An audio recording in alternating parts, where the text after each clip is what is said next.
The train station always smelled like metal and rain. Even in summer, even at noon. But it was worse at midnight. That's when the last train rolled through. It was always supposed to stop, but sometimes it didn't. And those were the nights people whispered about. I worked the late shift at the cafe across from the platform. By the time I locked up, the only light came from the vending machine and the yellow clock that never ticked right. I waited because the train was routine, and routine keeps you safe. Or at least, it pretends to. That night, I sat on the bench and checked my phone. 12:41. The train should have been there at 12:40. I leaned forward, hearing the tracks hum. They hummed louder, like a wire pulled too tight. The headlight appeared, cutting the dark. The engine thundered past, silver and screaming, but it didn't slow.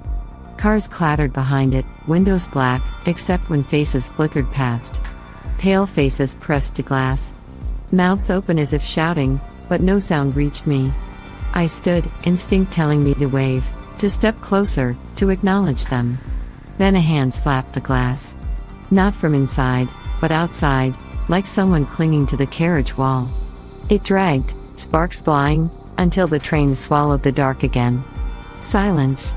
The humming stopped. My phone said 12:39. Earlier than before. I blinked. A minute undone. The platform clock ticked once.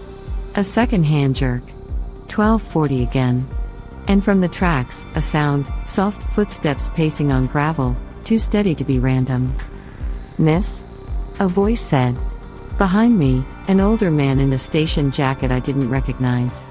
He had no name tag, no radio. His eyes were too pale, washed out, like film bleached in the sun.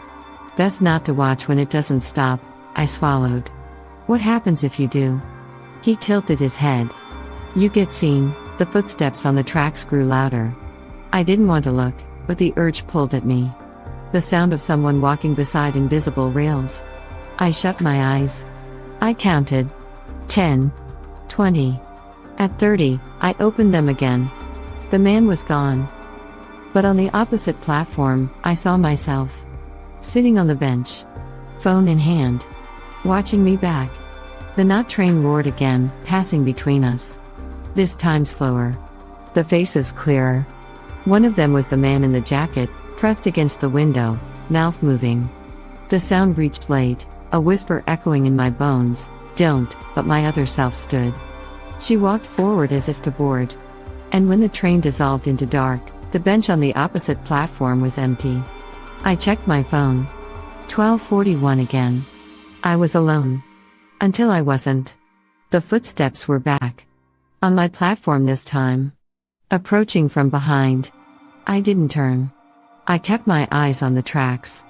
Because if you don't turn, maybe you're not the one they're walking toward. My phone vibrated. A notification. New photo saved. My gallery showed a picture of the empty platform from above, as if I'd taken it from the train.